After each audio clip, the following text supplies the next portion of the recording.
J'ai suivi avec beaucoup d'empathie le voice et l'histoire de mon frère qui est venu me contacter sur WhatsApp et ça m'a beaucoup touché. J'ai tenu à partager ça avec vous. En fait, le frère vit en Allemagne et la machine l'a roulé au point où aujourd'hui il a fait un AVC. Écoutons-le d'abord avant que je n'explique. Bonjour, je suis un Camerounais, je suis blanc. Bon, depuis 2020, j'ai fait un AVC. Et puis, je suis entre les mains comme j'ai suivi une de tes vidéos qui parlait du moule. Effectivement, je suis dans le moule. Donc, je voulais vraiment que je sais. Bon, je vais arrêter parce que je sais que vous ne comprenez pas, mais j'ai voulu tout du moins que vous puissiez écouter le frère. Il est dans le moule.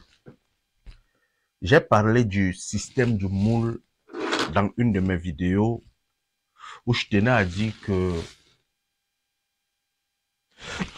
pardon, lorsque nous voyageons, nous quittons l'Afrique, nous quittons avec les rêves. Nous avons nos mœurs, nous avons nos cultures, nous avons nos habitudes, nous avons nos coutumes. Mais une fois arrivés en Europe, nous sommes surpris par le système qui commence à nous broyer. Je parlais par exemple de l'Allemagne qui broie les gens au point de les rendre d'abord enfants. On efface toutes les informations que tu as dans ton cerveau pour pouvoir installer un nouveau système. Les anciennes informations, ce sont tes cultures, ce sont tes habitudes, c'est ton système alimentaire, c'est beaucoup de choses. Mais il y a des gens qui ont traversé, qui arrivent dans ces pays européens et qui sont faibles d'esprit. Au point où, quand on commence à te tourner, par exemple, pour la documentation, il y a quelqu'un qui m'a demandé une fois c'est quoi le papier. Je vais l'expliquer ici. Quand on parle de papier en Europe, c'est comme ta carte d'identité. C'est le seul document qui peut te permettre de sortir de l'Europe et de rentrer en Europe. C'est le seul document qui peut te permettre de faire des transactions bancaires. C'est le seul document qui te permet de chercher une maison.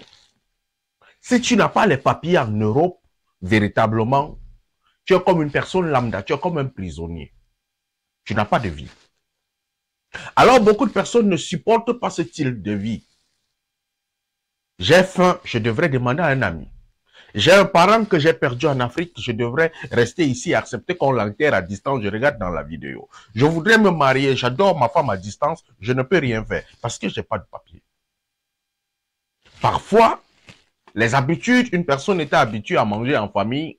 Lorsqu'il arrive en Europe, il ne peut plus manger en famille, ça devient difficile. Beaucoup de personnes plongent donc dans le stress.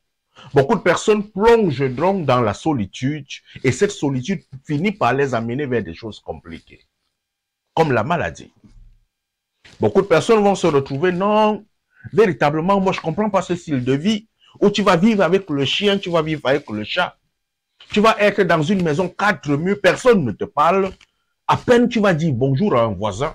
Alors qu'en Afrique, tu avais l'habitude de sortir et de vivre ta vie étant totalement à l'aise. Le frère a donc subi une pression psychologique face à la documentation. Ça l'a dépassé. Et puisque ça l'a dépassé, il s'est retrouvé qu'il était au travail et tout et tout. Comme on dit, le travail est en train de se battre. Parce que là, quand tu n'as pas de documents, tu te bats. Et parfois dans des moyens de contour. Il était en train de se battre. En se battant, il a eu un AVC. Il n'a pas eu l'AVC parce qu'il se battait là.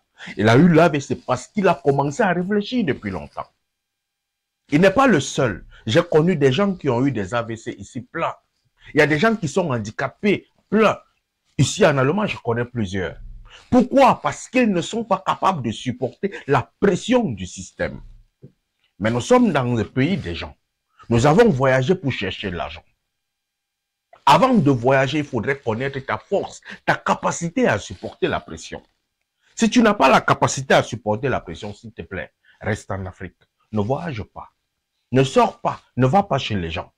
Parce que aller chez les gens, c'est accepter qu'on va te cracher dessus. Aller chez les gens, c'est accepter qu'on va te piétiner. Aller chez les gens, c'est accepter que tu auras faim, mais tu ne peux pas demander la nourriture à ton voisin. Aller chez les gens, c'est accepter que tu peux aussi être utilisé et on ne te paye pas. Il y a un deuxième cas chez mon frère, c'est la solitude. C'est ce que j'ai fini par comprendre dans son problème. C'est que lorsque tu tombes malade en Europe, il y a un côté qui t'attend, la solitude. J'ai été malade personnellement, j'étais à l'hôpital. Combien de personnes vont venir te visiter? Pourtant, cette visite-là est une assistance psychologique. Cette visite-là te remonte énormément. Mais beaucoup de gens sont couchés dans les hôpitaux. Vous allez voir les femmes en Europe, elles accouchent seules. Elles font tout seules. Mais en Afrique, c'est pas ça. Quand tu as accouché, tu deviens bébé. Tu as combien de personnes qui viennent te rendre visite? Mais la femme, elle vient d'accoucher, elle doit supporter ses enfants, elle doit supporter ceci, elle doit supporter cela. Elle supporte pratiquement tout. Lorsque tu es malade comme le frère, ça devient compliqué. Tu es seul couché à l'hôpital. C'est vrai, on va te donner de la nourriture, mais qui va t'apaiser? Qui va te mettre en confiance? Et le frère, en me contactant, j'ai compris qu'il avait besoin d'une seule chose, qu'on le mette en confiance parce qu'il va là en rééducation. Frère, la rééducation ne tue personne. C'est une très bonne chose. Lorsqu'on t'amène en rééducation, il faudrait savoir que tu es déjà à la vie. Mais lorsque tu n'es pas sorti de la phase de l'AVC, lorsque tu n'es pas encore capable de faire quelque chose, il faudrait savoir que à ce moment, c'est critique. Mais lorsqu'on t'amène en rééducation, alors tu as envie. J'ai toujours l'habitude de dire à mes frères et sœurs qui sont en Afrique, au lieu de surcharger vos frères avec des problèmes, quand ils deviennent rares, s'il vous plaît, prenez parfois le téléphone et appelez-leur, demandez simplement comment tu vas. Rien que la simple causerie avec un membre de famille qui ne te demande pas l'argent apaise l'esprit. Ça encourage les gens à vivre ces moments difficiles, à supporter ces moments difficiles et à vivre plus longtemps. Mais plus vous surchargez avec des problèmes, quelqu'un n'a pas de papier, vous le surchargez encore avec des problèmes, qu'est-ce que vous faites? Vous l'amenez vers la tombe tout doucement. Et quand vous allez l'amener vers la tombe, il n'a pas de papier, même voir son cadavre, vous ne verrez pas. Allumez vos cerveaux, mes frères.